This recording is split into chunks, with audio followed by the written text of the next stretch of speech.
جی بسم اللہ الرحمن الرحیم، السلام علیکم۔ امید ہے کہ آپ لوگ خیریت سے ہوں گے اور آج بہت ساری خبروں کے ساتھ ایک مرتبہ پھر آپ کے سامنے حاضر ہیں۔ کچھ اہم ڈیولپمنٹس کورٹ کے پلیٹ فارم سے ہوئی ہیں، یعنی اسلام آباد ہائی کورٹ میں، جہاں پہ بہت ساری اب خبریں ہیں اور ساری عمران خان صاحب سے ریلیٹڈ ہیں، پاکستان تحریک انصاف سے ریلیٹڈ ہیں۔ الیکشن کمیشن ہو یا اسلام آباد ہائی کورٹ ہو، الیکشن کمیشن نے عمران خان صاحب کو جو ہے وہ 30 اگست کو طلب کیا ہے توہین الیکشن کمیشن کے اندر، اور 31 کو جو ہے وہ عمران خان صاحب کو اسلام آباد ہائی کورٹ جو ہے وہ طلب کر رہی ہے، اور اس کے لیے وہ کہہ رہے ہیں کہ 3 یعنی لارجر بینچ کی بجائے فل بینچ کی استدعا کی جائے گی، جس میں سارے ججز آئیں اور وہ فیصلہ کریں کہ عمران خان صاحب نے جو توہین کی ہے یا ایک جج کو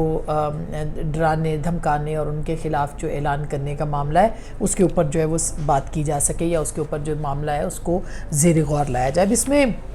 مختلف چیزیں ہوئی ہیں، مثلاً آج جو ہیرنگ ہوئی ہے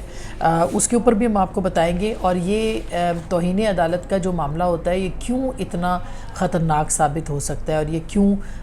اس کے نااہلیت کی جو تلوار ہے عمران خان صاحب کی وہ ہر طرف سے ان کے اوپر جو ہے وہ لٹک گئی ہے۔ اور یوں اگر کہا جائے کہ عمران خان صاحب جو ہیں ان کے لیے اگست بڑا امپورٹنٹ ہے، سپٹمبر کو بھی آپ شامل کر لیں کیونکہ ممنوعہ فنڈنگ کیس جو ہے اس کے لیے سپٹمبر کے اندر عمران خان صاحب کو جو ہے وہ طلب کیا گیا ہے، لیکن اگست جو ہے وہ خاص کر کے 30-31 تاریخ کو عمران خان صاحب جو ہے ان کو طلب کیا گیا 2 اہم اداروں کے اندر، جن سے پہلے ہی وہ کچھ عرصہ پہلے معافی مانگ چکے ہیں، اور یہ دوبارہ انہوں نے توہین جو ہے وہ کی ہے جس کے بعد ان کو طلب کیا گیا۔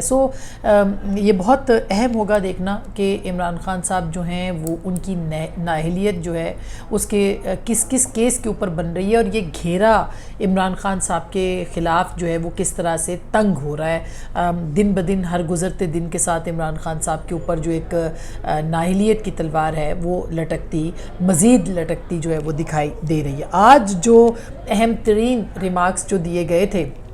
جناب جسٹس محسن اختر کیانی صاحب، جو کہ اس بینچ کے سربراہ ہیں، انہوں نے یہ آج جو کہا کہ خاتون کو جج کو دھمکی دی گئی ہے اور اگر یہ ماحول بنانا ہے تو کام نہیں ہوگا۔ اس کے اوپر آج جتنے بھی ریمارکس انہوں نے دیے وہ یہی بتایا کہ اگر عدالتوں کے اندر آپ ان کے فیصلوں کے خلاف آپ بات ضرور کر سکتے ہیں، تنقید کر سکتے ہیں، لیکن اگر آپ فیصلوں کے اوپر لوگوں کو دھمکیاں دینا شروع کر دیں ججوں کو، تو ظاہر ہے کوئی بنانا ریپبلک تو یہ ہے نہیں۔ اس کے اندر جو ہے وہ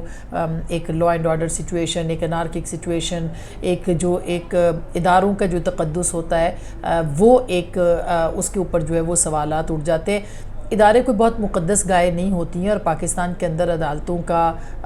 کوئی جو رویہ ہے کوئی بہت زیادہ پسندیدہ رویہ نہیں رہا، کوئی بہت اچھا کام نہیں کیا۔ یہ بھٹو صاحب کا عدالتی قتل ہو یا میاں نواز شریف کی نااہلیت ہو، یا پھر بیچ میں آپ نے دیکھا حال ہی میں جو کچھ مقدمات ہوئے، تو ان کے فیصلوں کے اوپر لوگوں کے تحفظات موجود ہیں، اور لیکن اس کا ایک طریقہ کار ہے۔ اگر آپ عدالتوں کے فیصلوں کے اوپر بات کر سکتے ہیں، اس کی اجازت ہے، اس پہ کوئی روک ٹوک نہیں ہے۔ الفاظ کیا استعمال کرتے ہیں، آپ ڈراتے دھمکاتے ہیں، آپ ہراساں کرتے ہیں، ججوں کو دھمکی دیتے ہیں، تو وہ ایک الگ کہانی ہے۔ انفارچونیٹلی ماضی میں ایسی معاملات ہم نے دیکھے ہیں، دیگر جماعتوں کی طرف سے بھی دیکھنے کو ملے، خاص کر کے پی ایم ایل این کی طرف سے، لیکن ان کے بھی الفاظ کا جو چناؤ تھا، یعنی سنگل آؤٹ کرنا ججوں کو کہ جو آپ کے خلاف فیصلہ کرتا ہے، اس کا مطلب یہ کہ آپ جو ڈرا دھمکا دیں گے تو آئندہ پھر آپ کے خلاف کوئی بھی معاملہ نہیں ہوگا، کوئی بھی آپ کے کیسز نہیں سنے گا، کوئی آپ کے خلاف میرٹ پہ فیصلہ نہیں کرے گا، اور یہ ایک بہت ہی خطرناک صورتحال بن سکتی ہے جب آپ کے اوپر عمل درآمد جو ہے وہ نہیں کیا جائے گا۔ میرا خیال ہے کہ یہ جو چیز ہے اس میں ہمیں دیکھنا پڑے گا کہ کیا عدالتوں کے حوالے سے اگر آپ ان کے فیصلوں کے اوپر یہ نہ ہو کہ فیصلوں پہ ہی آپ اعتراض کرنا چھوڑ دیں، لیکن الفاظ کا چناؤ، اور یہی جمیل فاروقی صاحب جو ہیں، جو کہ ایک اینکر پرسن بھی ہیں اور ایک سوشل میڈیا ایکٹیوسٹ بھی ہیں، ان کی جو گرفتاری عمل میں آئی ہے، بالکل میں اس پہ بھی ضرور بات کرنا چاہتی ہوں، کیونکہ بہت سارے لوگ سوشل میڈیا پہ وہ جو میرے خلاف نعرے لگاتے ہوئے دکھائی دے رہے ہیں، اس کے اوپر انہوں نے اس کو شیئر کیا ہوا ہے۔ مختلف اسد طور کو جب ان کی پٹائی ہوئی تو ان کے بارے میں شیئر کیا ہوا ہے، جو زبان استعمال کرتے رہے، قابل مذمت تھا رویہ ان کا بالکل، اپنے ساتھی کولیگز اور اپنے جو صحافی تھے ان کے اوپر جب اٹیکس ہوئے. لیکن جمیل فاروقی صاحب کی جو گرفتاری ہوئی ہے وہ اس کے اوپر ہمیں ایک بڑی ایک باریک سی لائن ہے جس کو کہ ہمیں دیکھنا پڑے گا کہ آیا واقعی صحافت ہی ہو رہی تھی یا پھر یہ ہے کہ جو زبان، لب و لہجہ اور الفاظ استعمال کیے گئے. ان کا اوپینین ہو سکتا ہے، وہ بات کر سکتے ہیں کہ اداروں کی پالیسیز کے اوپر، عدالتی فیصلوں کے اوپر، صحافت کے اوپر، وہ سب پہ بات کر سکتے ہیں، کوئی بھی بات کر سکتا ہے. لیکن اس کا ایک طریقہ کار ہوتا ہے. آپ کے کچھ صحافت میں کچھ الفاظ ہوتے ہیں، کچھ جو الفاظ ہیں ان کا استعمال ہوتا ہے. آپ الزام نہیں لگاتے، آپ مبینہ کا لفظ استعمال کرتے ہیں، آپ دوسرے کا پوائنٹ آف ویو لیتے ہیں کہ کیا جس کے بارے میں الزام لگایا جا رہا ہے اس سے آپ نے بات کی، اس سے آپ نے پوچھا. اور اس کے علاوہ بھی بہت ساری چیزیں ہوتی ہیں جو کہ انفارچونیٹلی نہیں کی گئی ہیں. جو پروپیگنڈسٹ ہمارے میڈیا کے اندر ایک صحافیوں کے لبادے کے اندر ہیں، انہوں نے بہت ساری چیزوں کے اوپر جو ہے وہ بالکل خیال نہیں رکھا کہ ان کو کیا بولنا ہے، کیا کہنا ہے، کس طرح سے کہنا ہے. یہ بڑی بدقسمتی ہے. لیکن اگر ان کے اوپر تشدد ہوا ہے، بالکل کیٹیگوریکلی میں کہہ رہی ہوں کہ اگر جمیل فاروقی پہ تشدد ہوا ہے، اگر شہباز گل پہ تشدد ہوا ہے، اور کسی پہ بھی اگر تشدد ہوا ہے تو یہ قابل ستائش بات نہیں ہے اور یہ قابل مذمت بات ہے. بالکل نہیں ہونا چاہیے. اس کے اوپر جو ہے وہ لوگوں کے اوپر نہیں، ان کو گرفتار کر کے مار پیٹ نہیں ہونی چاہیے. لیکن اگر کوئی غلط الزام لگا رہا ہے، اگر کوئی کسی کی تضحیق کر رہا ہے تو پوری دنیا کے اندر اس کے اندر قوانین ہیں. انفارچونیٹلی ہمارے بہت سارے جو لوگ ہیں، مثلا اگر تحریک انصاف ہے تو وہ جو اس کے حامی لوگ ہوں گے ان کو کہیں گے کہ جی یہ ان کو ہر طرح کی آزادی دے دی جائے. اسی طرح سے جو پرو اسٹیبلشمنٹ ہیں ان کو کہا جائے گا کہ آپ کو آزادی ہے. جو پرو پی ایم ایل این ہیں ان کو آزادی دے دی جائے کہ آپ جو مرضی بولتے رہیں، ان کے حق میں بولیں. ان کی حکومت پہ اگر بولیں گے تو پھر ظاہر ہے کہ آپ کو بھی سننا پڑے گا. تو میرا خیال ہے کہ ایک جو صحافی ہے اس کا کام ہوتا ہے ہر کسی کی پالیسیز جو ہیں ان کو آپ دیکھیں اور اس کے اوپر آپ جو ہے وہ تنقید کریں. تو یہ مثلا اگر حکومت کی جو تنقیدی کام ہے، جو مہنگائی کا اضافہ ہو رہا ہے دن بدن اور ایک جو ڈسکنیکٹ ہے اس حکومت کا، اتحادی حکومت کا عوام کے ساتھ، اس کے اوپر بہت سے اعتراضات ہیں، بہت سے سوالات ہیں. ابھی تھوڑی دیر پہلے شاید ایک ریلیف کا اعلان کیا گیا ہے. ابھی تھوڑی دیر پہلے شہباز شریف صاحب نے قطر میں ایک گفتگو کی ہے اور انہوں نے کہا ہے کہ جی 101 کروڑ 71 لاکھ جو لوگ ہیں ان کے فیول ایڈجسٹمنٹ کو ہم نے معاف کر دیا ہے. یہ بہت بڑی ڈیولپمنٹ ہے اگر ایسا ہے، اگر ایسا ہوا ہے، اور جو کہ وہ کہہ رہے ہیں کہ ہو گیا اور اس کی جو فارمیلٹیز ہیں وہ خرم دستگیر صاحب بتائیں گے عوام کو، تو پھر یہ ایک بڑی ڈیولپمنٹ ہے اور اس کو ہمیں سراہنا چاہیے. لیکن اس کے ساتھ ساتھ اگر مہنگائی کے اوپر اور جو ڈسکنیکٹ ہے لوگوں کے ساتھ اور باقی چیزیں، اگر حکومت اس کے اوپر پرفارم نہیں کرے گی اس پہ تنقید کرنی چاہیے. اور اس کے لیے ہر چیز کے لیے ایک طریقہ کار ہوتا ہے، الفاظ کا انتخاب ہوتا ہے. ضروری نہیں کہ آپ ہم عمران خان صاحب پہ تنقید کرتے ہیں، لیکن ضروری نہیں کہ ہم ان کی تصحیح بھی کریں، ہم ان کے اوپر جو ہے وہ الزام بھی لگائیں، یہ بھی ضروری نہیں ہے. تو یہ بہت سی باریک لائنیں ہوتی ہیں جس کو دیکھنا ہوتا ہے. رہی بات یہ کہ عمران خان صاحب جو ہیں انہوں نے جو زبان اور لب و لہجہ استعمال کیا ہے اس کے اوپر مجھے اعتراضات ہیں اور شدید اعتراضات ہیں. میں ان پہ ہمیشہ تنقید کرتی رہی ہوں اور یہ تنقید بالکل اسی طرح کی ہے کہ عمران خان صاحب جو ہیں ان کو بہت ایک پاپولر ان کا وہ ہے. آج بھی میں نے کالم لکھا ہے جس میں میں نے لکھا ہے کہ عمران خان صاحب جو ہے وہ اپنی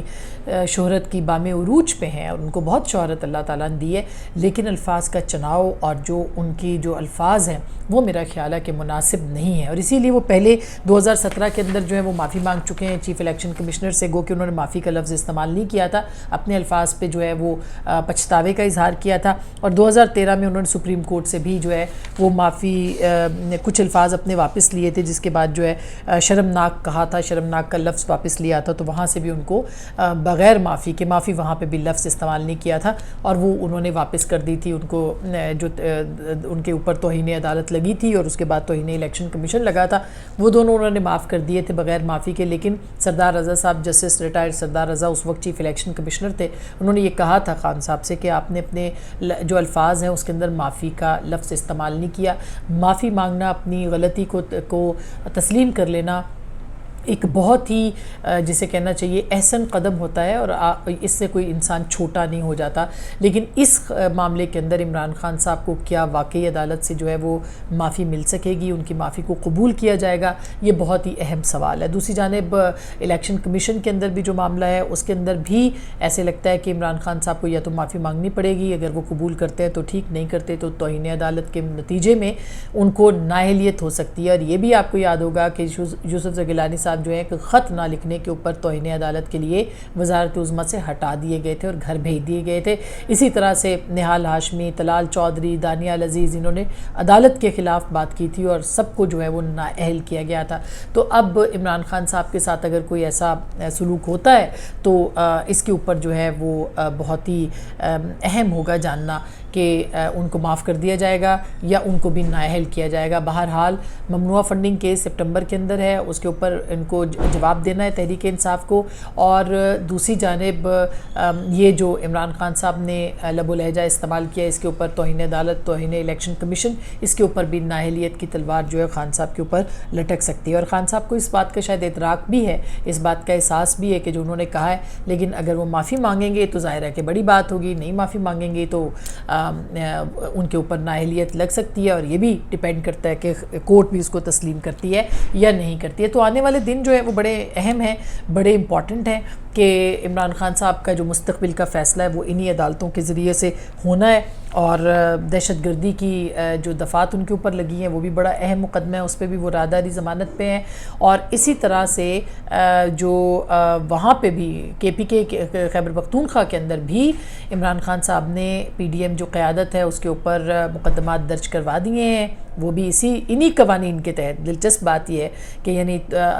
جو اداروں کے اوپر مذاق، ان کے خلاف بیانات اسی کے اوپر بنائے گئے ہیں۔ اس کا مطلب یہ ہے کہ وہ کہیں نہ کہیں متفق ہیں اس بات سے کہ جو مقدمات بنائے جا رہے ہیں یہ درست مقدمات ہیں۔ اور ابھی جو پنجاب کے اندر بھی عمران خان صاحب بہت خوش نہیں ہیں، بہت اچھے کی رپورٹیں وہاں پہ بھی نہیں آ رہی، کیونکہ پرویز الہی صاحب بہت سارے ان کے احکامات جو وہ کہتے ہیں اس کو پکڑ لو، اس کو پکڑ لو، گرفتاریاں یہ وہ، اس کے اوپر وہ ان کی ابھی تک پوری طرح سے مکمل طریقے سے بات چیت، ان کی بات نہیں سن رہے ہیں۔ اور یہی معاملہ خیبر پختونخوا کا بھی ہے، لیکن وہاں پہ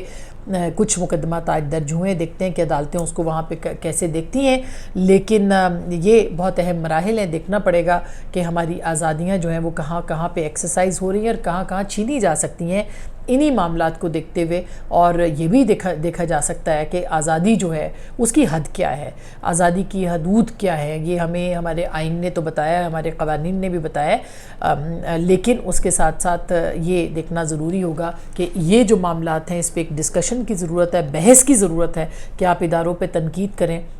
تو کس حد تک کی جانا چاہیے، کس حد تک تنقید کی جا سکتی ہے۔ مقدس گائے اس ملک میں کوئی بھی نہیں ہے، نہ عدالتیں ہیں، نہ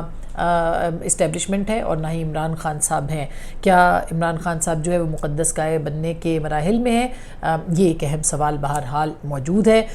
اس کے اوپر مزید بھی آپ کے ساتھ بات کریں گے، خاص کر کے پنجاب حکومت کے جو معاملات چل رہے ہیں